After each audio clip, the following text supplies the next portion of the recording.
Paano nga ba yun nangyari after ko mag-join sa Elite Empire?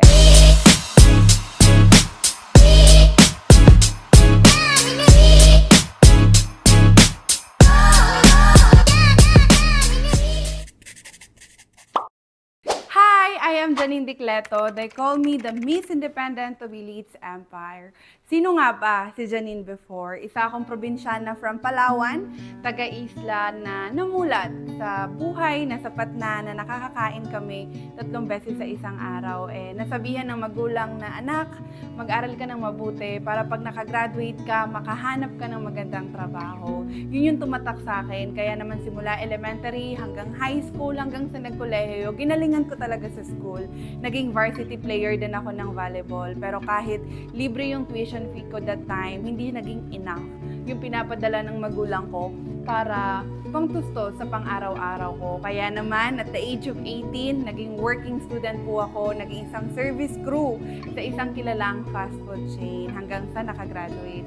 And after graduation, nag-apply ako ng trabaho, naging isang ground crew sa airport sa Coron, Palawan.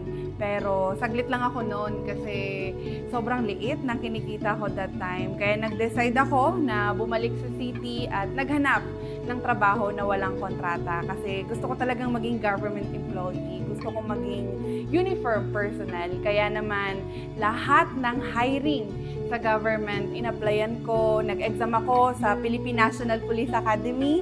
Nag-apply din ako sa Navy, tapos sa Army, sa Coast Guard, ganyan. And muntik na din makapag-apply sa Philippine Military Academy. And luckily, pasa ako sa Coast Guard. Pero dumating yung pandemic that time. And yun yung naging turning point ng life ko kasi there was a moment in my life during pandemic na nanghihingi ng pera yung parents ko pero wala akong maibigay. Lagi kong sinasabi na bawi na lang ako next time. Hanggang sa napatanong ako sa sarili ko na sabi ko hanggang kailan? Hanggang kailan nasasabihin ko yung mga ganun sa kanila?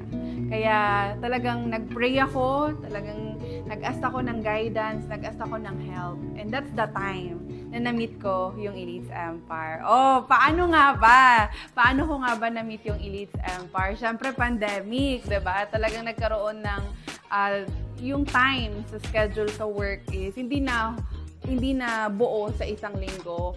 Kaya nagkaroon ako ng mahabang oras sa pag-Facebook.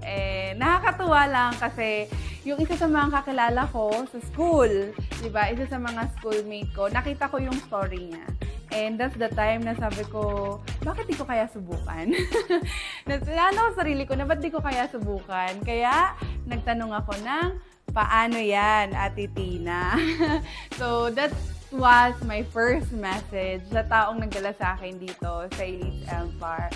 And ano nga ba yun nangyari right after ko mag-join sa Elites Empire. And grabe, talagang remembering those days, masasabi ko that I am so grateful na na-meet ko yung Elites Empire kasi nagkaroon ako ng chance na baguhin yung buhay ko. Nagkaroon ako ng chance na matupad ko yung mga pangarap ko na nasabi ko sa sarili ko na meron palang ganitong opportunity. Posible pala na yumaman ako na totoo pala yung sinasabi nila na hindi mo kasalanan kung pinanganak kang mahirap, pero kasalanan mo na pag mawawala ka sa mundo na same pa din yung sitwasyon mo sa life mo. Kaya sobrang nagpapasalamat ako sa tao na nagdala sa akin dito sa Elites Empire. Shout out to the sweet siren of Elites Empire. Thank you so much for bringing me here in this community. Kasi alam nyo ba, before, pangarap ko lang na makarating ng Manila, makakita ng matataas na buildings, ganyan. Kasi sikat to sa amin yung Manila, na pag may mga umuwi doon, galing Manila, ang puputi nila.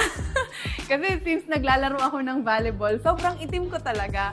Kaya isa sa mga pangarap ko na makarating sa Manila. At sa Cebu, of course, Cebu is number 1 talaga siya sa bucket list ko. And who would have thought na hindi lang pala Manila yung kaya kong puntahan the moment na naging part ako ng Elites Empire. Sobrang daming first time.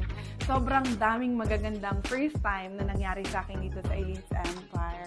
Yun, unang-una na yun, na hindi lang Manila yung pinaranas sa akin na mapuntahan ng community na to. Nakapag-travel din ako hindi lang sa Pilipinas, kundi outside the country.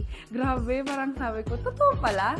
Meron pala talagang ibang bansa. Kasi akala ko sa TV lang siya, akala ko sa mga nakikita ko lang sa libro, ganyan. Pero ako personally, na-experience ko siya ng una, hindi pa ako makapaniwala.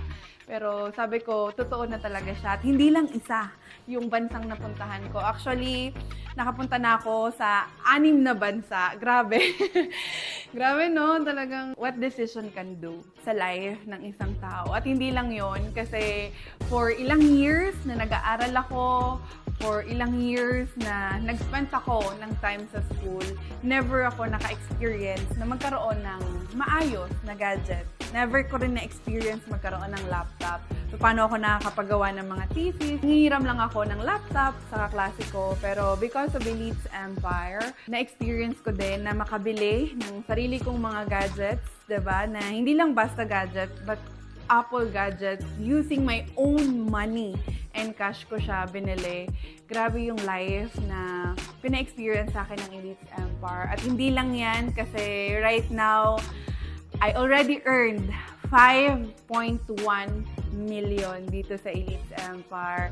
3 years ko palang ginagawa yung negosyo, pero ganun na kalaki yung kinita ko. Kanina nga nung chinek ko, sabi ko, grabe no, 5 million na pala yung naibigay sa akin ng Elites Empire na ilang taon ko palang tong ginagawa, 3 years.